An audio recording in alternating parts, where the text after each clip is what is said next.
Bloody Mary. ऐनक के डायन। रात के समय रहे और कुछ बच्चा लोग एगो जंगल में बॉन फायर के लगे बैठल रहले। अक्सर बॉन फायर में भूत के कहानी सुनावल जाला। तब ही शिवम नाम के एगो लइका भूतिया कहानी सुनैले। वो कहानी ब्लडी मैरी के रहे। जौन सुनला के बाद ओमे से एगो लइका पुछलन, शिवम का सचो में ब्लडी मैरी होखेली? काहे ना, ये एगो असली कहानी है। तोरा कैसे पता? हम एकरा बारे में एगो किताब में पढ़ले बानी। कहल जाला कि अगर तू ब्लडी मैरी के देखे के चाहत तारा त तोहरा के 3 बजे रात के मोमबत्ती जरा के ऐनक के सामने खड़ा होके के पड़ी और 3 बार ब्लडी मैरी बोले के पड़ी। एकरा से ब्लडी मैरी तोहरा के दिखाई दी। पर इहो कहल जाला कि कोई ऐसन कइले बा तो ओकरा के ब्लडी मैरी मार देली। सब बच्चा लोग शिवम के बात सुन के डेरा गईले। हम त ना मानिला इस बात के। ठीक बा, मत माना। हमरा हिसाब से केहू के मनला ना मनला से कौनो फर्क ना पड़ेला। जौना बात सच बा ओकरा के केहू ना झुटला सकेला। हे गाइस, लागता कि हमने के यहाँ से चले के चाहिए। शीना और बाकी बच्चा लोग वहाँ से चल गईले। अगर हम देर हो जाए त माई बाबूजी हमरा के बहुत मरी हैं। ई शीना अपना के का बुझेली, का जाने हमेशा अपना के काहे सही साबित करेली। छोड़ ना यार, जाए द। वैसे एगो बात बतावा। हाँ कहा? का तू ब्लडी मैरी के चैलेंज ट्राई कैले बारा? ना, लेकिन ट्राई जरूर करे के चाहेम। एकरा बाद दोनों बतिया के आपन घर चल गईले। लेकिन रास्ता भर में शाम के मन उहे ब्लडी मैरी के कहानी में घूमत रहे। उ रात शाम के नींद ना आवत रहे। उ बार बार ब्लडी मैरी के बारे में सोचत रहलन। शिवम के कहानी शाम के बहुते डेरा देलक रहे और सोचते सोचते उनकर आँख खुल गई। का यार?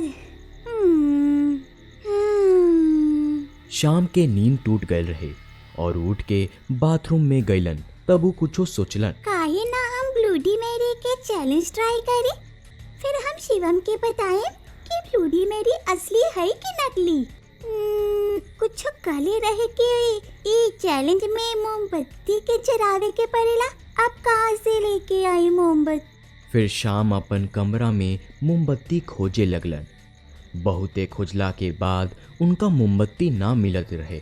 लेकिन जब वो अलमारी खोलने तो उनका कोना में एगो मोमबत्ती परल मिलल। शुक्रवार की आखिर हमरा मोमबत्ती मिलिए गई। 3 बज गई। अब हम सही समय पर चैलेंज ट्राई कर सकीला। वो फिर से बाथरूम के भीतर गईलन और मोमबत्ती जरा के आईना के सामने खड़ा हो गईलन और कहलन, bloody Mary, bloody Mary, bloody Mary. 3 बार ब्लडी मैरी बोलने के बाद भी शाम के कुछ अलग महसूस ना भइल और ना ही उनका ब्लडी मैरी दिखाई देली। वैसे शीना ठीक है कहत रही। ई सब बनल बनावल बात है। ब्लडी मैरी जैसन कुछ ना होला। अब हम काले शिवम के सारा बात बताएं। बेकार में अपन समय बर्बाद करनी है। चला अब सुते चलल जाई। शाम सूते चल गई रहलन। तनिक देर सुतला के बाद उनका बहुते बुरा बुरा सपना आवे लगल। जेकरा बाद उ बहुते डेरा गईले। उनका ऐसन लागत रहे कि केहू उनका लगे बैठल बा। जेकरा बाद उ बहुते डेरा गईलन। ये हमरा इतना अलग काहे महसूस होता? शाम के आपन आस पास बहुते कुछ अजीब लागे लागल। तबे उनका बुझाइल कि केहू उनका लगे से गुजरल।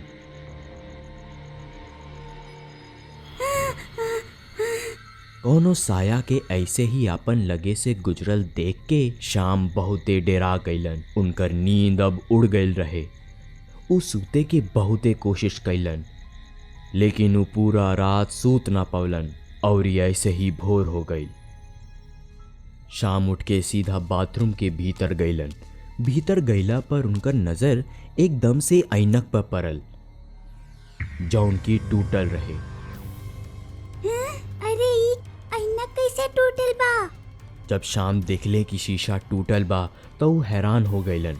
तबे अचानक बीतल रात के सपना याद आवे लागल। उनका कुछो ना बुझात रहे कि उनका संगे ई का होत रहे। तबे उनकर माई उनका के आवाज देली, बेटा जल्दी से तैयार हो जा, स्कूल खातिर देरी हो रहल बा बेटा तारा। हाँ माई। शाम अब तैयार हो गई रहलन, पर वो अभी भी वो ऐनक के टुटला से डरायल रहलन। तनी देर बाद वो स्कूल बस से स्कूल पहुंच गईलन। अरे ये शिवम कहीं दिखाई नहीं के दे। और शाम कैसन बारा तू? हम ठीक बानी, तू बतावा। ना यार तू ठीक नहीं खे लागल। केहू तोहरा से कुछ कहलक का? बतावा ना हमरा के, हम ओकरा के ना छोड़े। अरे ना भाई, बस ऐसे ही तनी तबीयत खराब लागता। अच्छा तो फिर स्कूल काहे आयल बड़ा? तोरा बिन घर में मन कैसे लागी?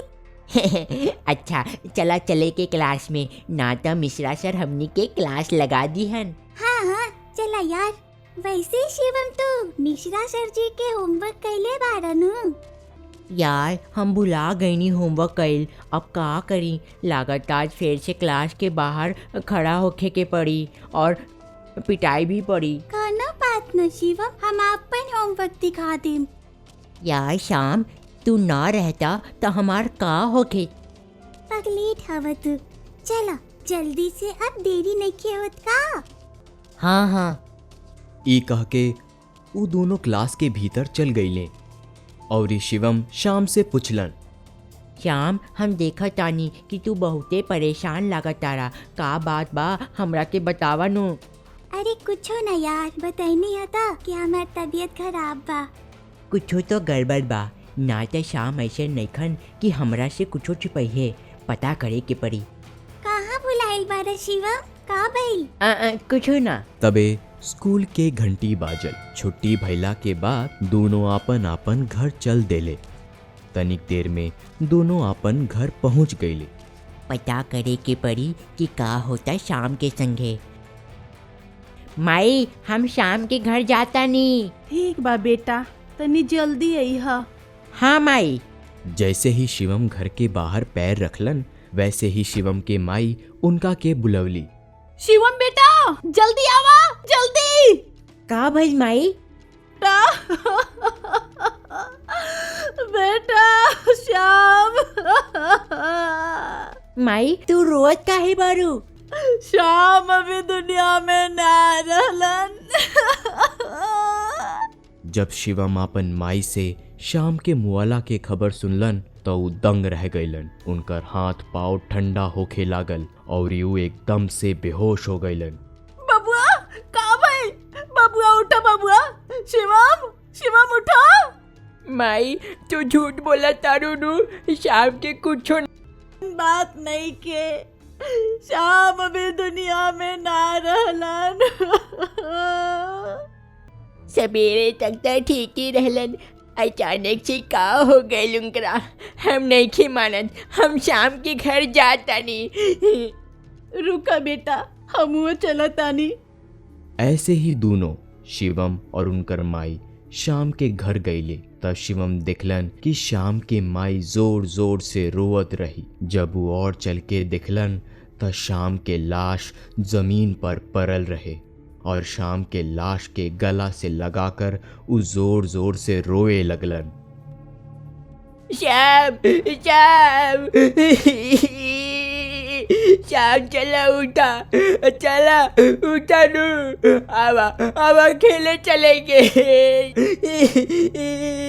सच्चाई इहे रहे कि शिवम के दोस्त श्याम ई दुनिया में अब ना रहलन, जकरा बाद शाम के दाह संस्कार कइल गए। लेकिन शिवम शाम के एकदम से भइल मौत से सदमा में रहलन। आखिर का रहे शाम के अचानक भइल मौत के राज? अगर रौरा जाने के चाहतानी तो हमनी के कमेंट सेक्शन में ज़रूर बताई। हेलो दोस्त, हमनी के कमेंट्स करके जरूर बताएं कि कहानी रौरा लोगिन के कैसे लागल। ये कहानी के लाइक जरूर करी और अपन दोस्तन के साथ शेयर भी करी। बाय। अगर रौरा लोग इनके हमनी के कार्टून पसंद आवता तो एकरा के लाइक करी, शेयर करी और सब्सक्राइब भी करी। और हाँ, बेल आइकन दबावल मत भूलें।